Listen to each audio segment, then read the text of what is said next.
Hello friends, welcome back to the my new video guys and my YouTube channel. Today friends we are going to talk about guys notification ringtone guys. How can we change in Samsung phone device? Friends, you want to change guys your phone notification ringtone, so friends, how can we change it? Today friends I will show you, I will tell you guys.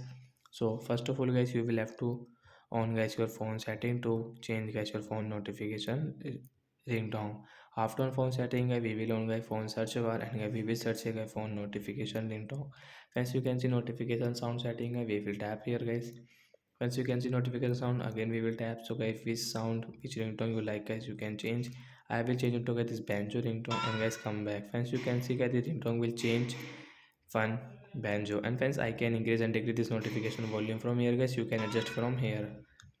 So like that guys, you can change guys your phone notification ringtone and you can adjust guys your notification volume from here. So that's it guys, thanks for watching the video. I hope friends you understood how to change notification ringtone in Samsung phone device. So bye guys, we will meet on next video.